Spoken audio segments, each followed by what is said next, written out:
going, everybody? Everybody doing okay? Let me see here. Well, it's not. Let me see. Here, you want to check this out? Already off to this is a live production. All right. So thank you, everybody.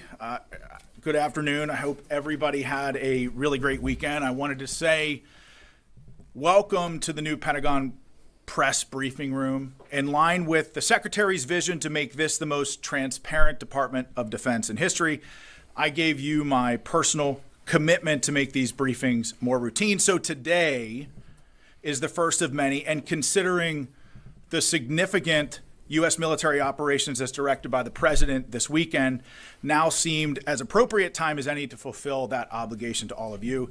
Additionally, I'm glad to be joined by Lieutenant General Alexus Grynkewich, affectionately known as Grinch. Now, despite his call sign, he's actually a very pleasant and delightful human being, and we're glad to have him here at this podium. He's the Director of Operations of the Joint Staff. He's going to be able to provide a much richer context on the ongoing series of U.S. military operations against the Iranian-backed Houthi terrorists in Yemen. So thank you for joining me, General. Thank you, sir.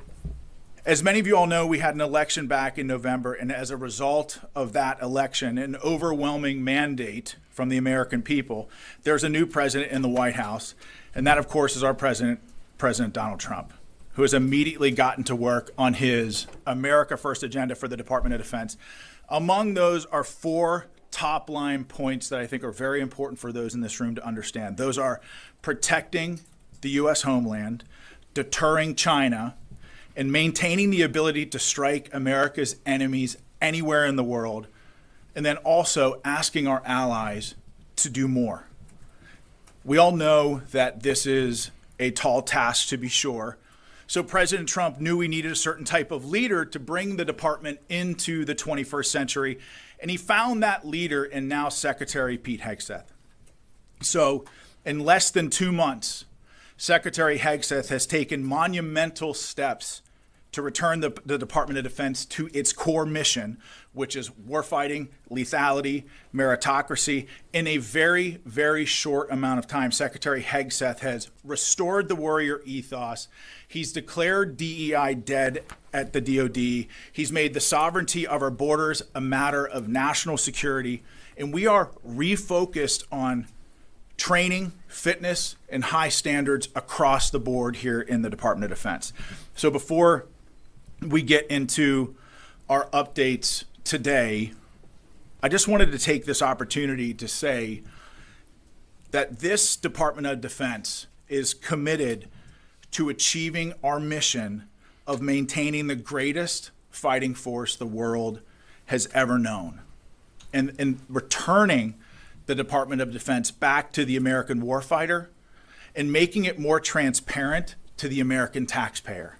So starting out, as I'm sure you've all seen over the weekend, U.S. Central Command Forces initiated a series of operations consisting of precision strikes against Iran-backed Houthi targets across Yemen to restore freedom of navigation and reestablish American deterrence. For years, the Houthis have targeted U.S. military ships and aircraft. They've hit commercial ships as well, including U.S. flagged vessels, and they threaten our personnel overseas. Houthi terrorists have launched missiles, one-way attack drones at U.S. warships over 170 times, and at commercial vessels 145 times since 2003. I know what it's like to be in a situation when you're under fire by the enemy, your life is at risk, the life of your friends and your battle buddies is at risk, and you're prohibited from returning fire. That's a hellish situation that I wouldn't wish on my worst adversary. It's a tough position that we put America's sons and daughters in. Under President Trump and Secretary Hegseth's leadership, we will defend our sons and daughters. If you shoot at American troops, there will be consequences. As President Trump and Secretary Hegseth have made clear, these actions by the Houthis will not be tolerated. In his first 2 days back at the White House, President Trump signed an order laying out a process to redesignate the Houthis as a foreign terrorist organization after the previous administration revoked their designation within weeks of taking office. Under the previous administration, America's enemies were emboldened and billions in frozen funds were unlocked for Iran. With President Trump and Secretary Hegseth's leadership, an era of peace through strength is back. We will use overwhelming lethal force until we have achieved our objective. With that said, and this is a very important point, this is also not an endless offensive. This is not about regime change in the Middle East. This is about putting American interests first. As I said over the weekend, there is a very clear end state to this operation. And that begins the moment that the Houthis pledge to stop attacking our ships and putting American lives at risk. Shifting focus to Africa, at the request of the federal government of Somalia, U.S. Africa Command Forces conducted collective self-defense airstrikes against al-Shabaab on March 15th. The airstrikes occurred about 150 kilometers northeast of Mogadishu, Somalia, and AFRICOM's initial assessment is that enemy combatants were killed and that no civilians were injured or killed.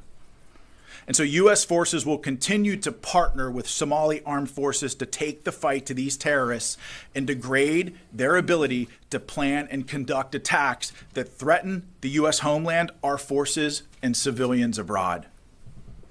Now on to Homeland Defense. President Trump and Secretary Hegseth have been very, very clear that border security is national security. We spent decades defending foreign nations' borders while our own U.S. borders has been invaded by criminal illegal aliens, human smugglers, drug traffickers, and transnational gangs. The Department of Defense is proud to defend our homeland and the territorial sovereignty of the United States. Although we've seen a 93% decrease in illegal border crossings, we will not stop until we have 100% operational control of our southern border. And over the weekend, Joint Task Force Southern Border assumed the mission from Joint Task Force North and reached initial operating capacity. Additionally, U.S. Northern Command announced on Saturday that the Arleigh Burke-class guided missile destroyer, the USS Gravely, departed Naval Weapons Station Yorktown for a scheduled deployment to the Gulf of America. We're actually making some history from the podium today. It's the first time we've recognized the Gulf of America in the Pentagon press briefing room, which is kind of cool. So it's not only vital for the United States to have control of our border via land, it's equally important to control our territorial waters. And this deployment directly supports U.S. Northern Command's mission to protect our sovereignty. And lastly, Secretary Hegseth spoke with Qatari Minister of State for Defense Affairs, His Excellency Sheikh Saud Al Thani, to discuss operations to eliminate the Houthi threat to American commerce and restore American freedom of navigation. The Secretary acknowledged Qatar's strong partnership in addressing shared security challenges across the region, including Syria and the Red Sea. And with that, I'll turn it over to my counterpart, Grynkewich, for some more opening comments on CENTCOM strikes. General, the floor is yours. Thank you, sir. Ladies and gentlemen, thanks for the opportunity to provide you a brief operational update on our operations against the Houthis. On Saturday, the 15th of March, shortly after 1 p.m. Eastern Time, at the direction of the President, U.S. Central Command began precision strike operations against the Houthis to restore freedom of navigation and American deterrence. The initial wave of strikes hit over 30 targets at multiple locations, degrading a variety of Houthi capabilities. These included terrorist training sites, unmanned aerial vehicle infrastructure, weapons manufacturing capabilities, and weapons storage facilities. It also included a number of command and control centers, including a terrorist compound where we know several senior Houthi unmanned aerial vehicle experts were located. On Sunday, strike operations continued against additional headquarters locations, weapons storage facilities, as well as detection capabilities that have been used to threaten maritime shipping in the past. Today, the operation continues, and it will continue in the coming days until we achieve the President's objectives. Thanks, and I look forward to your questions. And with that, in this very crowded briefing room, I'll take some of your questions. And the first, I'll go to Logan from Newsmax. Sean, thank you for taking my question. This really is for both of you. A question about the Bashat. That's Iran's spy ship that has been directing the Houthis throughout this conflict. Is it still operating in support of the Houthis? If so, do you know where it is? General, turn it over to you to address that. Sure. We know that the Iranians have provided a variety of assistance to the Houthis over the years, including some suspected intelligence. We do know that some had previously come from the Bashat. The Bashat is not currently being used for those operations, but we do know that other vessels are contemplated for those sorts of operations, so we're watching very closely to see if they return to the AO. I would also say that, when you look at how the previous administration conducted business with Iran, they really empowered Iran to fund and export terror all around the world, whether it's with Hezbollah, Hamas, specifically with the Houthis. I mean, it's very clear. I think President Trump has made it very clear that he's put Iran on notice. I mean, I'm sure that you saw his tweet today that essentially saying, and I'm paraphrasing, that any shot fired at U.S. forces by the Houthis would be considered a shot from Iran. And this is the president showcasing leadership from the Oval Office and frankly, bringing moral clarity back to the United States of America. We know who the enemies of this country are and the enemies of a free world are. And President Trump has put them on notice, as you saw with Iran this morning. But okay. Gabby. Thank you for taking my question. I wanted to run back to TDA and MS-13 deportations to El Salvador's terrorism confinement center. Do we anticipate to renew that partnership as it will conclude after 1 year? If yes, what does that look like from a cost perspective? And how is Guantanamo Bay factored into dealing with criminal aliens and terrorists, considering this new Pentagon is more focused on securing the border? Well, that's a great question. So I think part of your question about El Salvador should be referred to the State Department. But I'll say that the Department of Defense is proud to defend our homeland and our sovereignty in helping to deport transnational criminal organizations like Tren de Agua. We're proud to support that mission. I don't know, General, do you have anything to offer about Guantanamo Bay and our force posture there? Sure. I just had a couple of things for you, Gabby. We do continue to have a substantial presence at Guantanamo Bay to ensure that we're ready to receive any illegal aliens that the Department of Homeland Security would like to send there. We're monitoring their requirements closely, and we're in daily contact with them to make sure that we can meet them to the best of our ability. Tom? Sean, if the Iranian ships are operational, start helping the Houthis, will they be targeted? And for the general, any sense of number of military casualties so far and any civilian casualties in Yemen? Well, that's a great question, General. If you'll permit me to answer. Sure, go ahead. So I think that I certainly don't want to get out in front of the Commander-in-Chief and the Secretary as it pertains to clearance of strikes and who will be targeted. But I think the President's made very clear that all options are on the table. Yeah, Tom, just on your question of casualties, military casualties, we have some initial estimates. I hesitate to say what they are because they're very much estimates at this point, but I think in terms of dozens might be a safe overall characterization. Dozens of military? Yeah, dozens of military casualties so far, but I really can't characterize it much better than that at this point. We'll learn more as we go. On the civilian casualty side, no indications of any civilian casualties. We, of course, have seen some of the accusations by the Houthis. We look at those closely when they do come in, but we have no credible indications of any civilian casualties. And I'd like to add to what General Grynkewich said. Anytime you're close to an operation like this, having been in combat front towards enemy before, the fog of war is a real thing. So before we announce something here from the podium, we're going to make sure that we get it right. And I think part of that is just taking the time to evaluate and doing a proper battle damage, BDA battle damage assessment, sensitive site exploitation. And frankly, that stuff just takes time. And so before we make any sort of those announcements, we're going to do a real hard look and make sure that we get it right before we announce it to you. Charlie from CBS. Yes, thank you, Sean.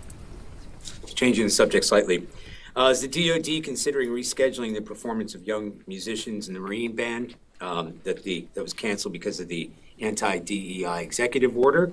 And in a broader sense, is there a concern that anti-DEI initiatives may have a negative impact on recruitment? Well, I think the president and the secretary have been very clear on this, that anybody that says in the Department of Defense that diversity is our strength is frankly incorrect. Our shared purpose and unity are our strength. And I say this as somebody who led a combat platoon in Afghanistan that was probably the most diverse platoon that you could possibly imagine. I mean, we had black serving next to white, Christians serving next to atheists, Northerners next to Southerners, and yes, Democrats and Republicans in the very same foxhole. But the reason why we were so lethal in Afghanistan, and again, my platoon took an 85% casualty rate over 485 days, but part of the reason why we were able to accomplish the mission and the commander's intent was because we put aside our many differences as Americans. There were no hyphenated Americans with us in that isolated hilltop in the border region of Afghanistan. We were all just Americans. And really, when you talk about America's greatest strength, yes, we've got, I'm sure the general can attest, yes, we've got lots of cool, sexy equipment and lots of exceptional military training. I think it helps set us apart from everybody else. But what makes us exceptional fighters on the battlefield is our ability to put aside our many differences and unite under a common banner as Americans. I mean, for goodness sake, when we put aside our many differences as Americans, we went to the moon with less technology than many of you all have in your pockets and your cell phones right now. We're talking about a force that stormed the beaches of Normandy, scaled the cliffs at Pointe du Hoc, fought through hedgerows and beat back the Nazi war machine and saved the world when we put aside our many differences as Americans. And I know President Trump understands that our focus on unity and shared purpose is what makes us lethal, and so does Secretary Hegseth. So their guidance has been clear on this, and we're going to continue to focus on that guidance. In terms of the concert, are you thinking about rescheduling that? I don't think I'll have to take that question for you. I don't have an answer for you, but we'll get back to you on that. Oh, let's go to the phones. I'm getting a signal. We should go to the phones. Okay, we got JJ Green on the line from WTOP. Hey, Sean, thank you for doing this. Question about Ukraine. Can you assess how the U.S. military, assess the status of U.S. military aid to Ukraine and the intelligence sharing, how that's going since it was disrupted maybe a week or so ago, and then restarted? What's being shared? What's being given? What's happening with that? Well, I can tell you that U.S. military aid to Ukraine has been turned back on, as well as intelligence sharing with our Ukrainian partners. But I'll tell you this. The president has been very clear since his time on the campaign trail that his focus with the war in Ukraine is bringing about peace and putting a distinct focus on peace and really to stop the dying. And so President Trump, along with his national security team, have been heavily involved in, along with Secretary Hegseth as well, heavily involved with Ukraine and Russia to try to broker that peace, understanding that there will likely be difficult conversations to be had on both sides when you're talking about, the release of hostages, when you're talking about potential ceasefire agreements, when you're talking about territory. As someone who's negotiated with some tough people on the battlefield, I can tell you it's a tough, imperfect, nuanced, and complicated process. And President Trump and Secretary Hegseth certainly understand that, with on the forefront of their mind peace as their first and foremost priority. General, do you have anything to add? No, I would just echo what you said, sir, which is, the status of U.S. military aid, it has been turned back on. We've got confirmed reports that it is continuing or is flowing back into Ukraine. And, of course, daily reports on the outcome of the intelligence sharing and those efforts. So all of that is as it was previously. So I'm going to stick with the phones here just a second. I got Christina from Breitbart on the phones. Do I understand that? Yes, thanks so much for doing that, Sean. Two questions. After U.S. strikes against the Houthis on Saturday, the Houthis fired drones and missiles at the Truman. Will there be a response to those attacks? And secondly, the Pentagon has deployed the USS Gravely. Can you tell us a little bit about what it will be doing there, exactly what its mission will be? So I guess I'll address the first part of your question first, Christina, and General, I'll let you chime in.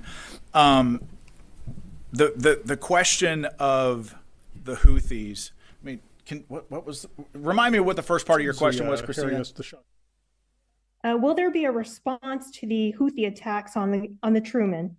It was that I got you. So first of all, we did get reports of the Houthis firing ballistic missiles and some one-way attack drones against U.S. forces in the region. Those attacks were largely ineffective and didn't come anywhere near U.S. forces in the region. Again, the commanders in command of those vessels were, I mean, they were completely on point with regards to defending. They were not effective attacks. And so I would also say the second part, the answer to the second part of that question is that the response is ongoing. I mean, this isn't, there's going to be, as I mentioned, a very clear end state to this. And I think a lot of that has to do with how the Houthis respond. Firing at U.S. military personnel in the region and shooting at our ships and shooting at our drones and putting American lives at risk is not a good way to end this conflict. The Houthis could stop this tomorrow if they said, we're going to stop shooting at your people. But they've clearly chosen not to do that. And so this campaign will be relentless to degrade their capability and to open up shipping lanes in the region and to defend our homeland. But General, thanks, Sean. The only thing I would add is, the Houthis claim to have tried to attack the Harry S. Truman. Quite frankly, it's hard to tell because while we're executing precision strikes, they missed by over 100 miles. So I would just tell you their effectiveness, I would question anything that they claim in the press that they're doing or not doing. It's very hard to tell what they are just based on their level of incompetence that they've demonstrated so far. Sorry, the missile missed by 100 miles? Yes, that's correct. There's also been a number of other attempts to interdict vessels in the Red Sea using UAVs and some cruise missiles as well. All of those have been easily defeated by our fighter aircraft that are there. General Grinch throwing shade at the Houthis from the podium. I love it. I had some of the folks in here know that my previous job I dealt with the Houthis quite a bit. Yes, you did. Yes, you did. Happy to throw shade at them. On the question about the USS Gravely that you had, Christina. So she's deploying under General Guillot, the commander of U.S. Northern Command's authorities for maritime homeland defense missions. She'll go down, as Sean mentioned, into the Gulf of America and surrounding areas and be involved in the interdiction mission for any of the drugs and whatnot that are heading in. It'll be partnered very closely with the United States Coast Guard. So we won't share, of course, her actual scheme of maneuver here, but know that that's a mission that she's going down there for, and we look forward to seeing what she can do. And on that point about the USS Gravely, I think it's really important that, the President and the Secretary have made very clear 100% operational control of our southern border. I mean, we've got probably close to 10,000 troops on our southern border. We're surging a Stryker Brigade combat team down there to reinforce the land border as well. But there's a sea component to this as well, and that's part of the mission of the USS Gravely is to secure the water routes in defense of our southern border. And so, Aaron, Daily Caller. Thank you, Sean. Will the Department of Defense commit to firing or otherwise disciplining any remaining leadership that were directly involved in the Afghanistan withdrawal? So we're in the process of figuring out what that investigation will look like. But I'll tell you, as somebody who served in Afghanistan and watched that unfold, I mean, I was horrified in a lot of ways. You think about how much time and blood and treasure and American life that was lost in Afghanistan over 20 years. You think about that for a second.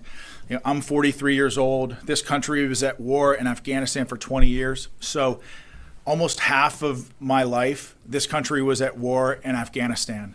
And I personally watched, the men in my platoon, but also my larger brigade combat team, which was a part of the 10th Mountain Division, 3rd Brigade. We bled the ground red in Afghanistan. And I watched my men do extraordinary things in support of a grateful nation and in support of the mission there. And to watch Afghanistan be surrendered in the way that it was extremely difficult.